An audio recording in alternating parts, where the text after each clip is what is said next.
I told you that the secret to staying warm in the wilderness isn't about generating more heat? It's about storing it smarter. That the difference between a miserable, shivering night and deep, radiant comfort comes down to one forgotten principle.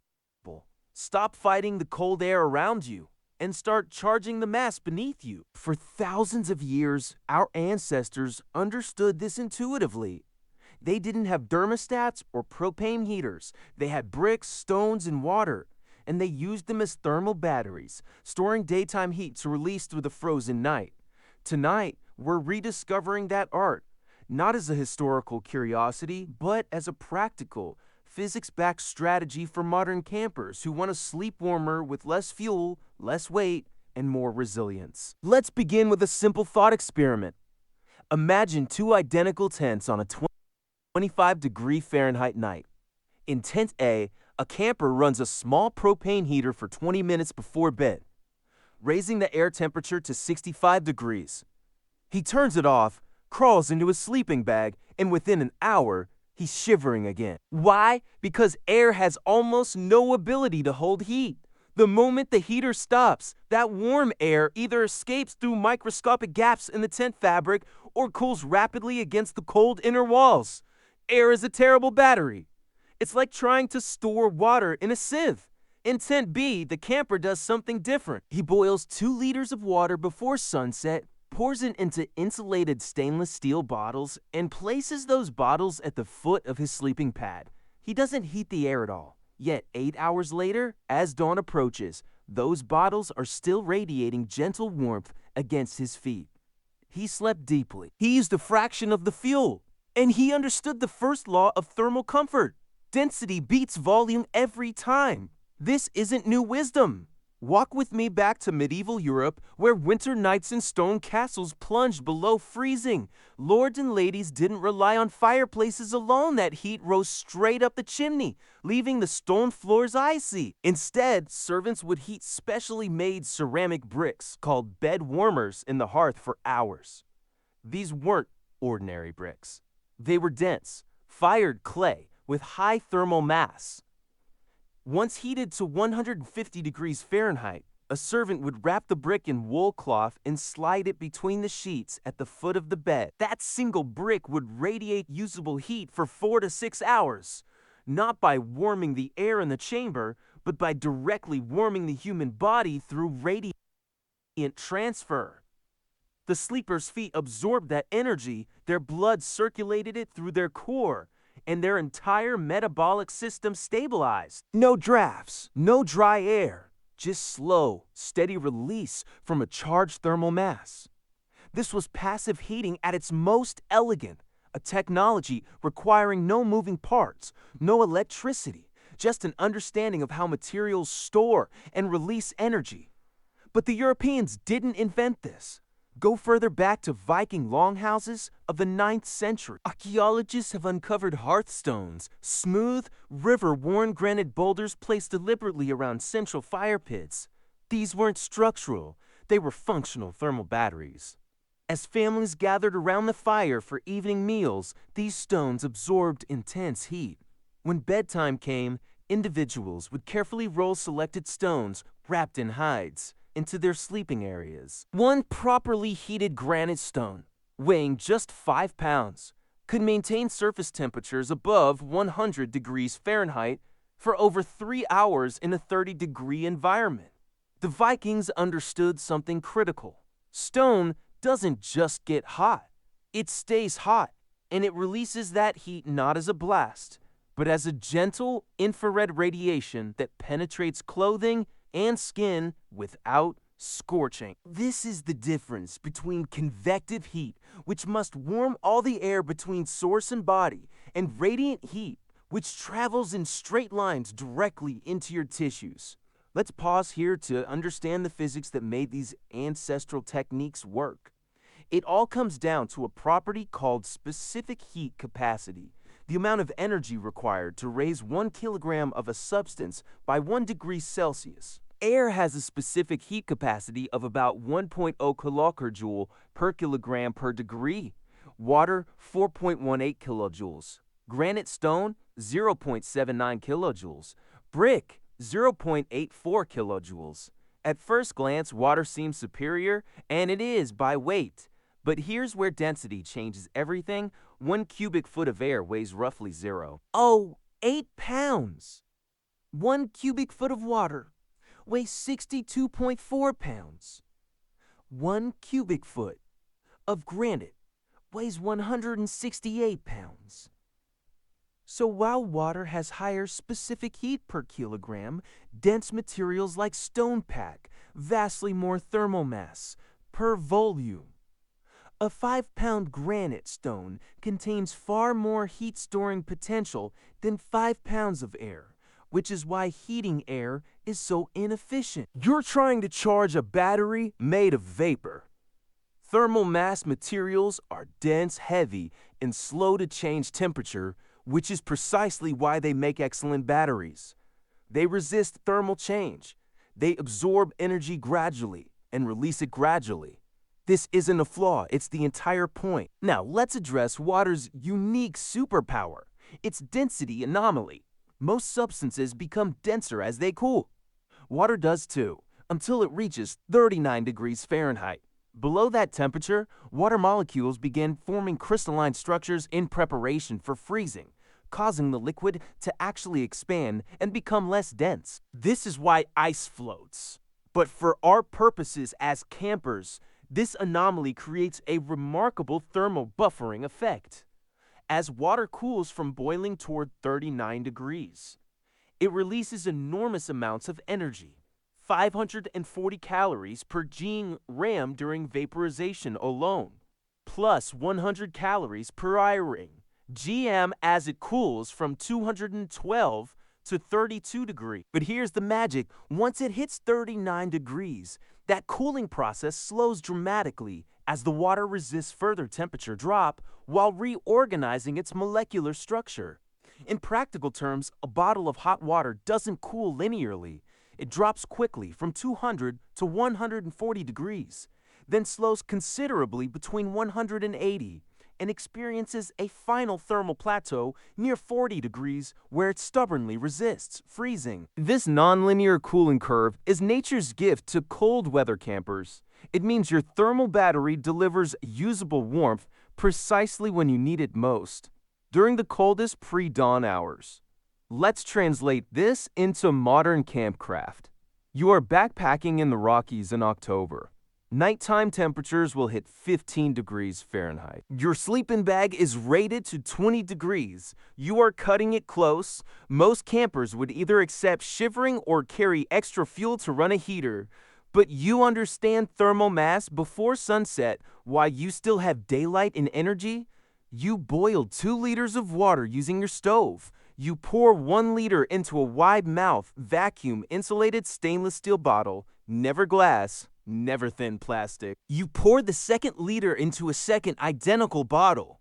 Total weight added to your system, approximately 4 pounds including containers. But here's what those 4 pounds buy you: 8 to 10 hours of radiant heat output. As you prepare your sleeping system, you place 1 bottle inside your sleeping bag at your feet, wrapped in a dry wool sock. You place the second bottle beneath your sleeping pad, centered under your torso. Why beneath the pad? Because the ground is your greatest source of heat loss. Up to 70% of body heat escapes downward through conduction. That bottle beneath your pad becomes a radiant barrier, constantly pushing heat upward into your body instead of letting your warmth drain into the frozen earth. Let's be precise about execution. Water temperature matters critically. Never fill your bottle with fully boiling water at 212 degrees Fahrenheit. The sudden thermal shock can compromise seals on even quality bottles, and more importantly, creates unnecessary safety risk.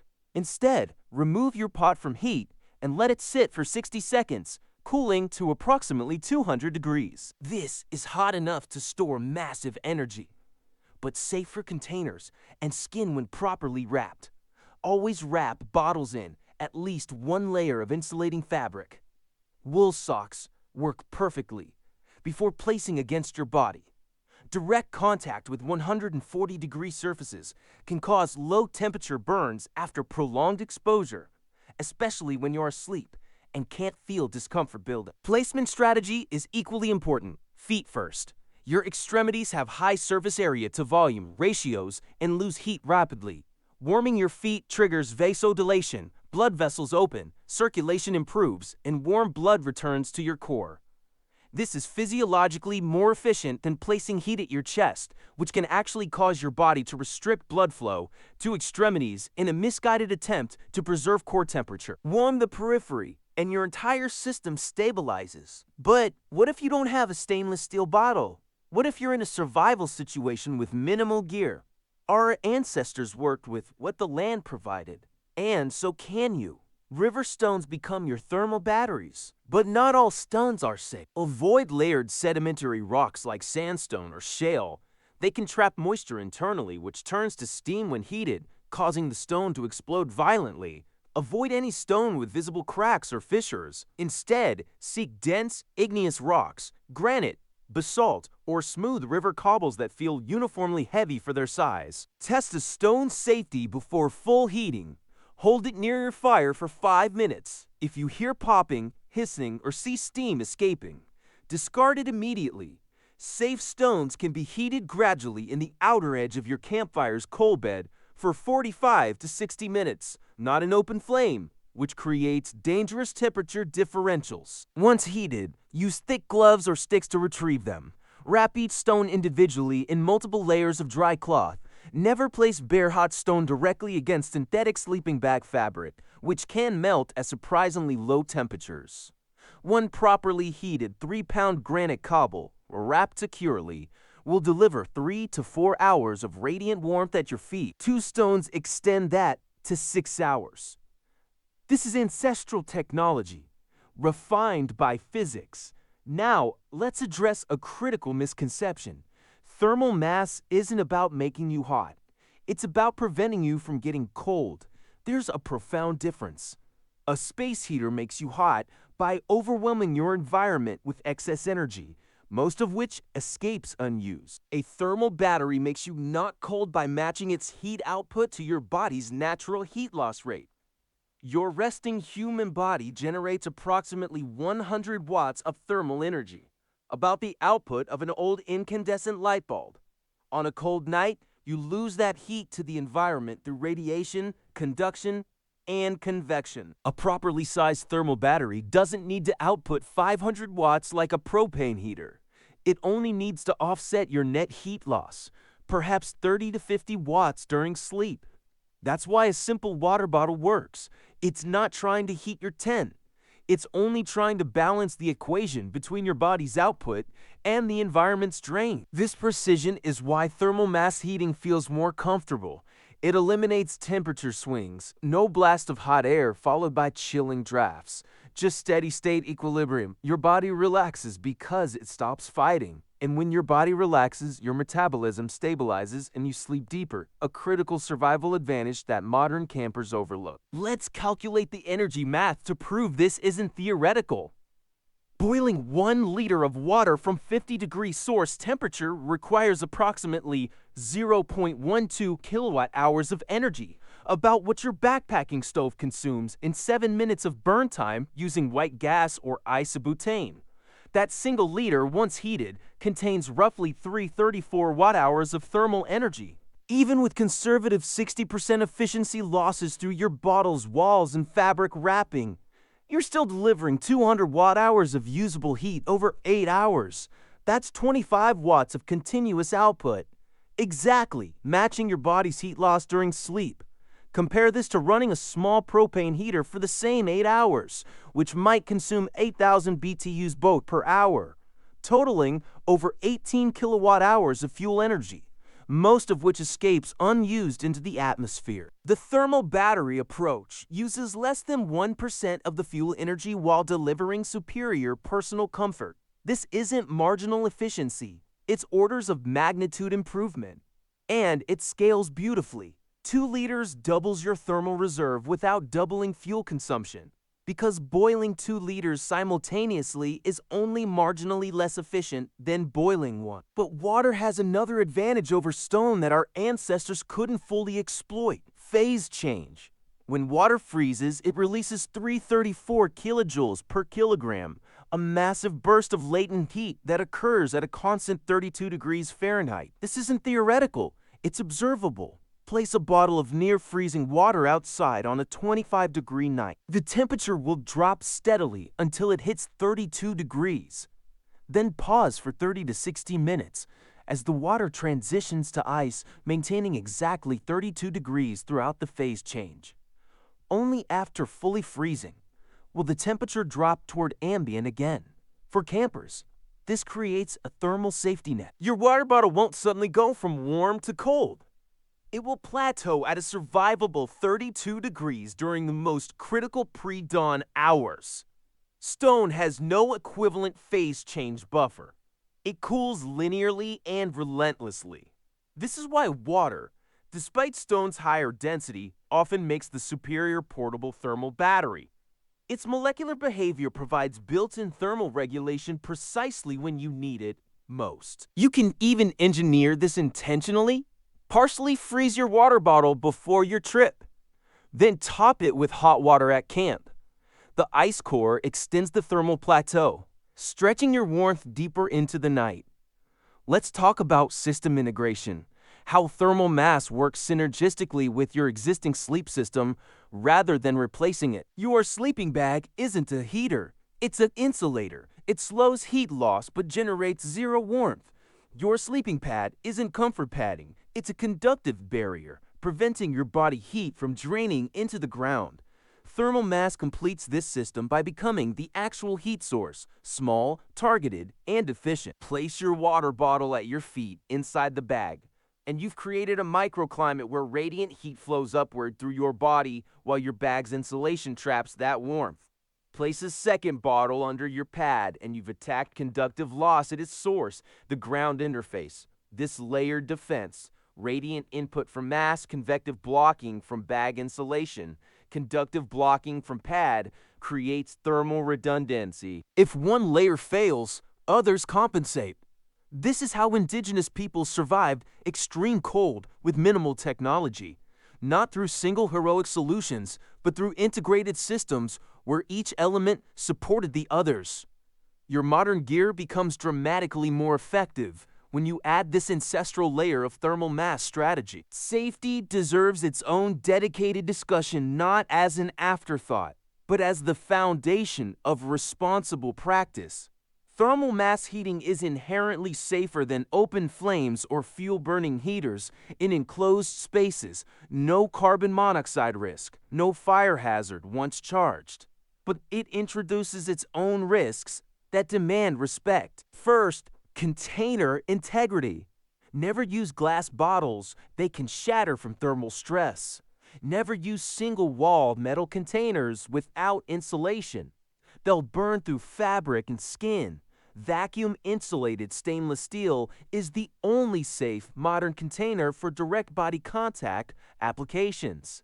Second, temperature management. Water at 120 degrees Fahrenheit can cause full-thickness burns after just 5 minutes of continuous skin contact, especially dangerous during sleep when pain receptors are dulled.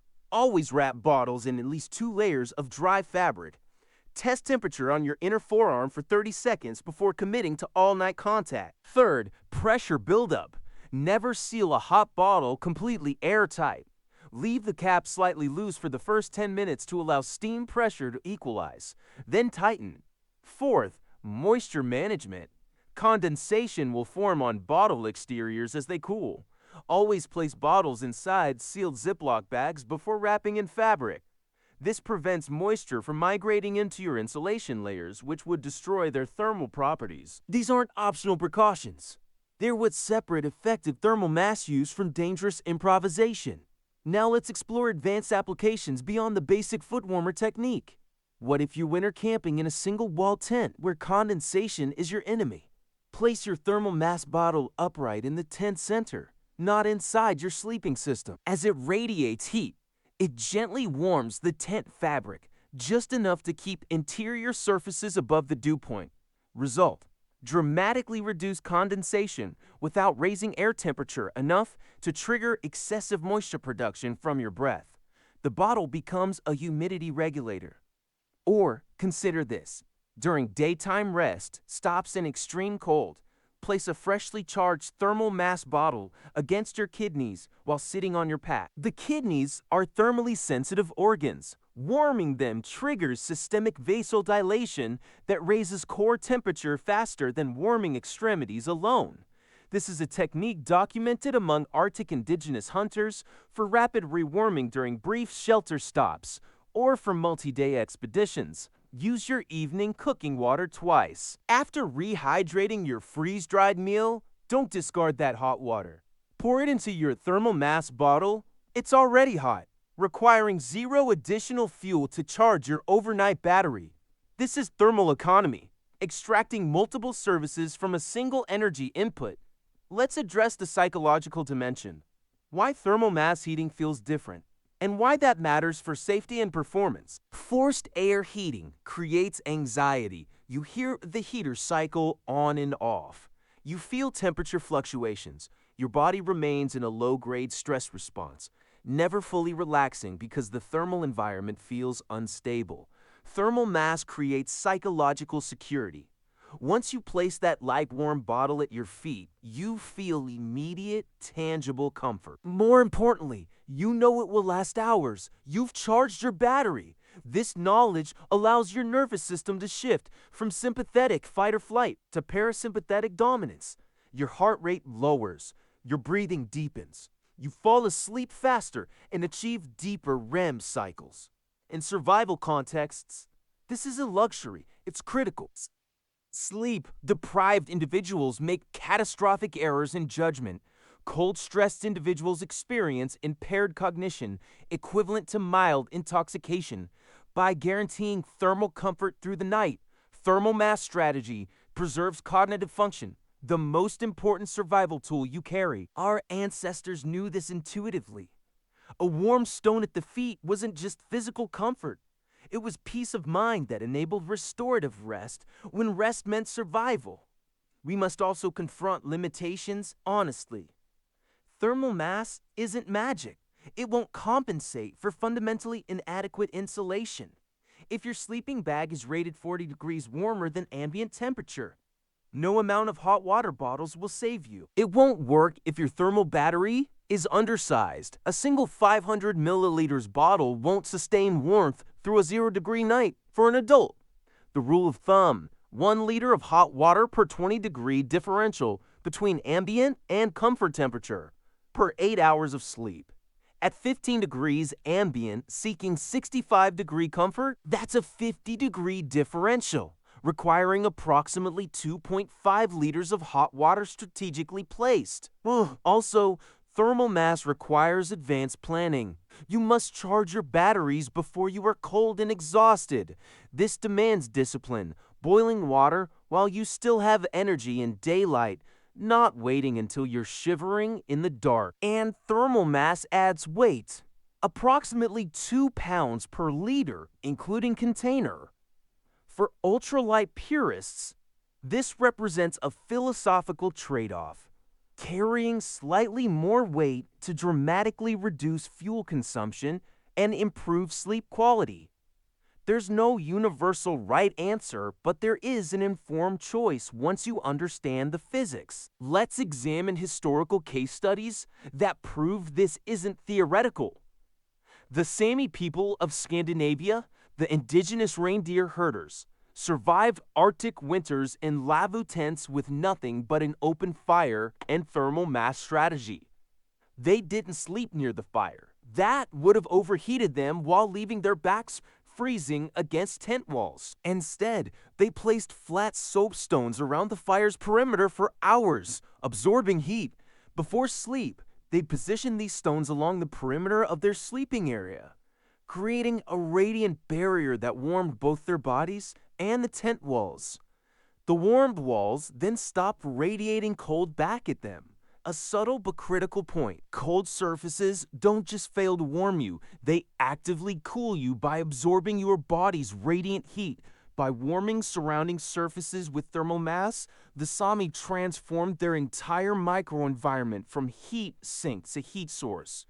Similarly, Mongolian nomads in Jur tents used cast iron discs heated on their central stoves, placing them under sleeping platforms. Japanese travelers on the ancient Nakasendo Road carry personal charcoal heaters called abachi filled with heated ceramic beads, essentially portable thermal mass units.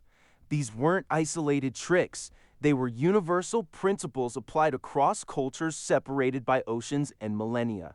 Because physics transcends geography. Now, let's discuss water density optimization, how to maximize thermal storage per ounce of carried weight. Not all water is equal for thermal mass purposes.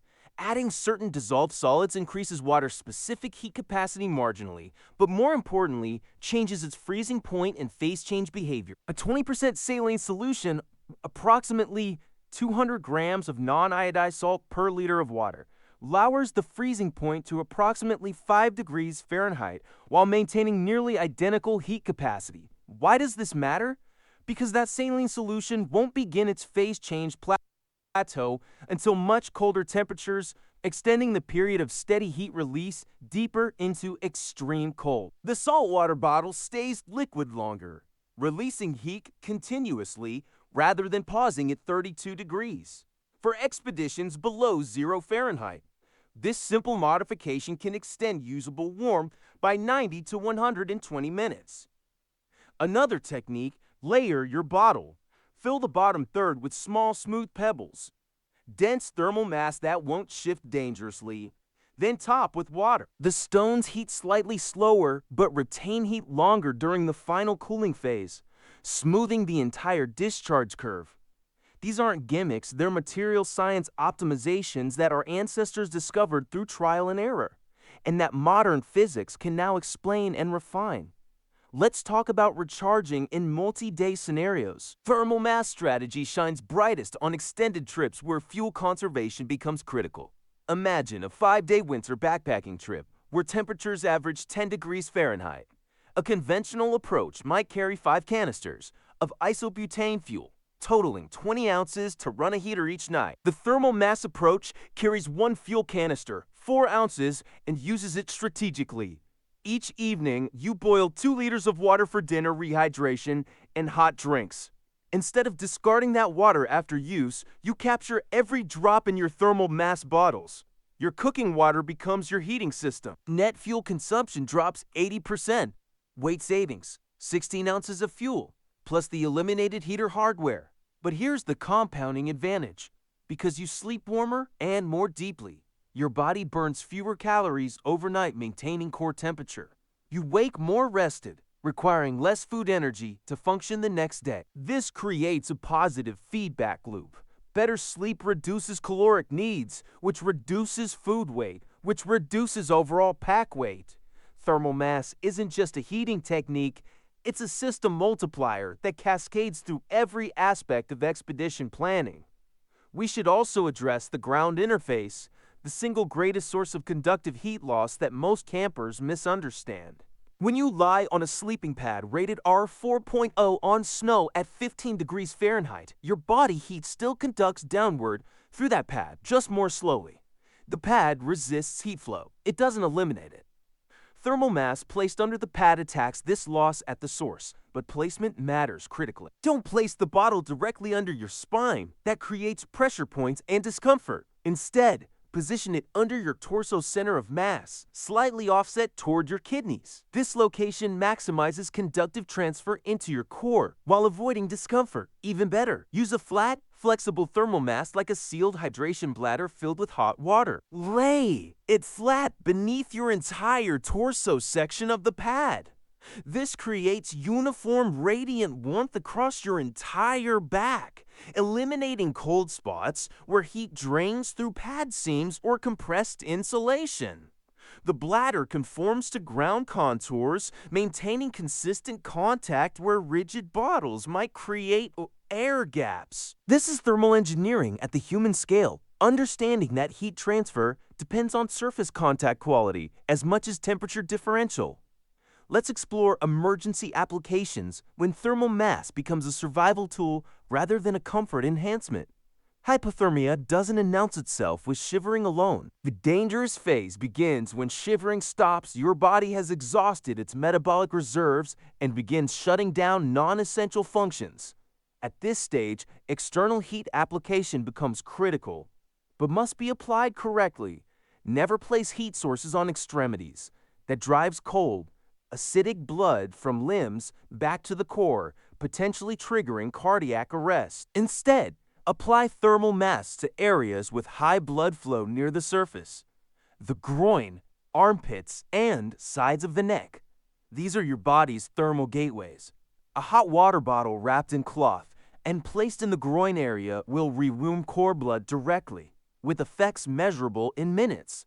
This technique, central rewarming, is standard protocol in wilderness medicine, and thermal mass is its most practical field implementation. In a group emergency, one pot of boiled water can be divided among multiple bottles to create distributed heat sources for several hypothermic patients simultaneously.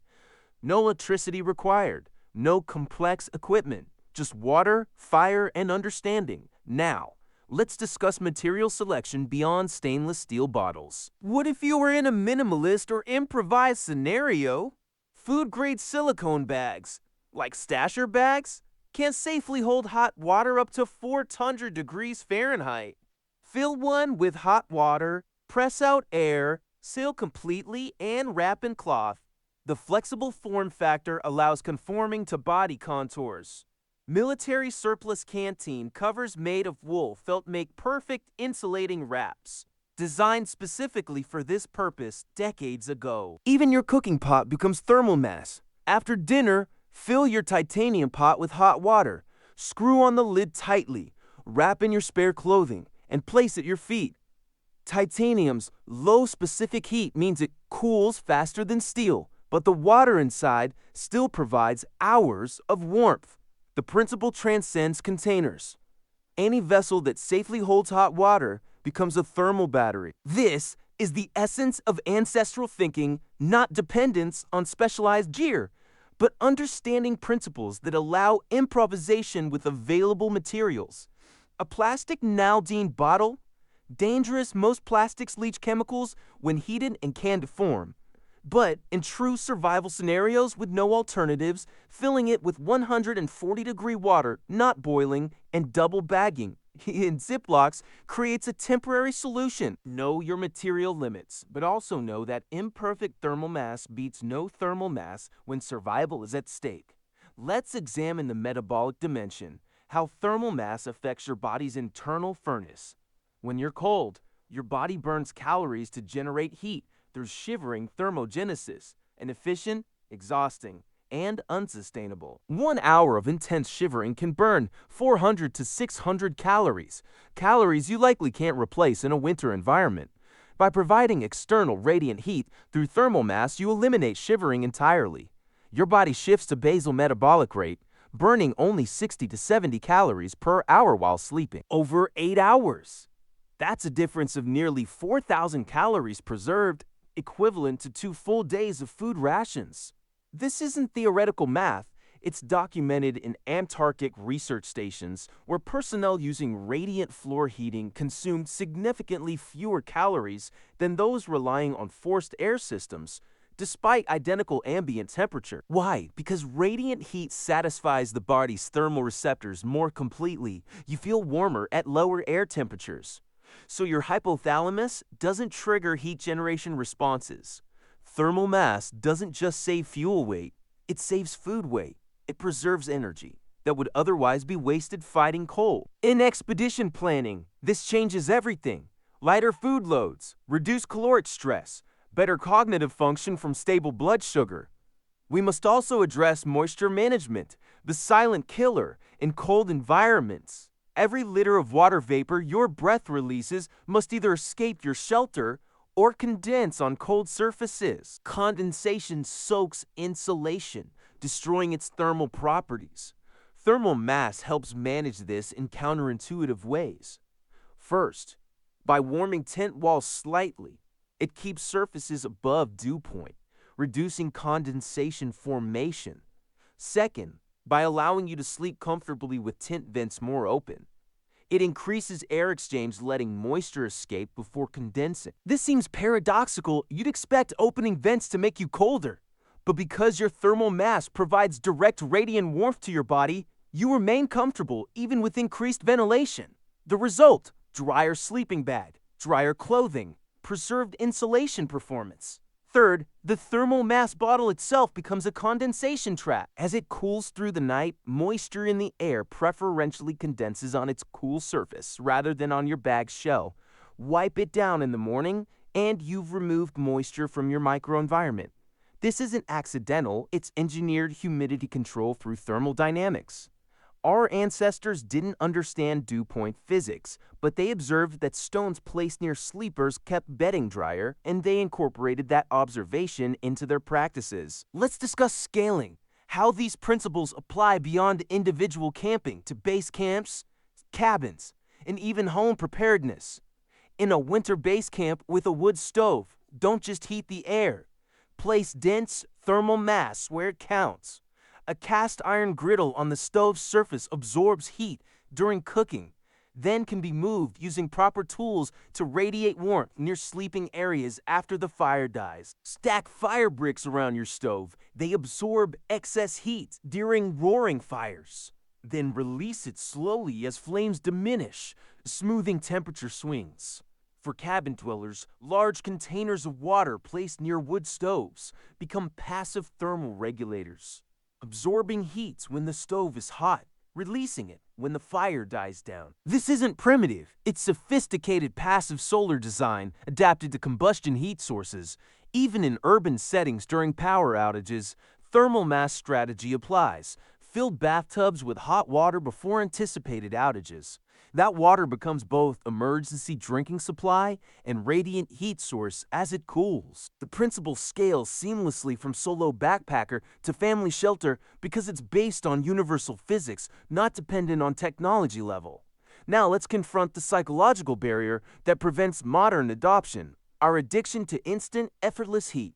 We've been conditioned to expect warmth at the flick of a switch, immediate, intense, and requiring zero forethought. Thermal mass demands something different: anticipation. You must think ahead, you must boil water before you're cold, you must place bottles before you crawl into your bag. This feels like work compared to pressing a button. But this anticipation is precisely what makes thermal mass superior. It forces engagement with your thermal environment rather than passive dependence on technology. And that engagement builds resilience. When your propane heater fails at 3 a.m., you're helpless. When your thermal mass bottle cools at 5 a.m., you're still warmer than ambient, and you know exactly how to recharge it at first light. This isn't nostalgia, it's risk mitigation. In wilderness travel, system redundancy isn't optional. Thermal mass provides heating capability independent of fuel supply, battery charge, or mechanical function. It's the ultimate backup system because its only requirements are water and any heat source, even body heat in extreme scenarios, where placing room temperature water bottles against your core can actually store your metabolic heat for later redistribution when you become still. Let's synthesize everything into a practical protocol you can implement tonight. Step 1. Before sunset, while energy and light remain abundant, boil 2 liters of water. Step 2. Let water rest 60 seconds off boil, then fill 2 1-liter vacuum-insulated stainless steel bottles. Step 3. Place each bottle inside a sealed gallon Ziploc bag to contain condensation. Step 4. Wrap each bag bottle in a dry wool sock or similar insulating layer. Step 5. Position 1 bottle inside your sleeping bag at foot level, oriented lengthwise. Step 6. Position the second bottle beneath your sleeping pad, centered under your torso. Step 7. Enter your sleeping system and allow 15 minutes for thermal equilibrium to establish before expecting deep comfort. Step 8. In the morning, empty cold water for hydration or cooking. Nothing wasted. This entire protocol adds 4 pounds to your pack, but eliminates 80% of heating fuel needs while improving sleep quality. It requires 7 minutes of active effort, but delivers 8 hours of passive comfort. The return on investment isn't marginal, it's transformative, and it connects you to a lineage of human ingenuity stretching back millennia, not through imitation, but through understanding the same physical principles that guided our ancestors' survival. As we approach our conclusion, consider this. Thermal mass strategy represents more than a camping technique. It embodies a fundamental shift in how we relate to energy. Modern life teaches us to demand constant, on-demand power, heat when we want it, exactly how we want it, to fuck with zero personal involvement. Thermal mass teaches patience, anticipation, and respect for natural rhythms. It acknowledges that energy cannot be created or destroyed, only stored and released according to physical law. By working with those laws, rather than fighting them with brute force technology, we achieve greater comfort with less consumption. This isn't just efficient, it's elegant. And elegance in survival contexts isn't aesthetic preference, it's the hallmark of systems that endure. The Roman hypocaust heated villas for centuries with wood fires because it respected thermal mass principles. Viking hearthstones warmed families through Arctic winters because they leveraged stone's energy density. These technologies outlasted empires not because they were complex, but because they were aligned with physics.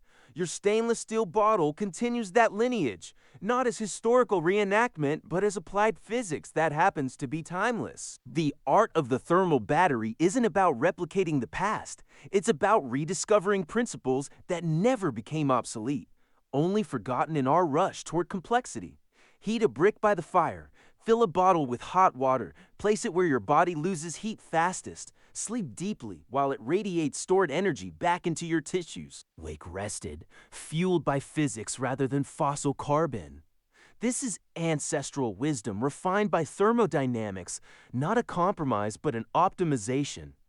Not a step backward, but a step sideways into a more resilient relationship with cold. The wilderness doesn't care about your gear catalog or technology tier. It only responds to physics. Learn to store heat in mass rather than air. And you'll carry a piece of every culture that ever survived winter. Not in your pack, but in your understanding. And that understanding weighs nothing at all.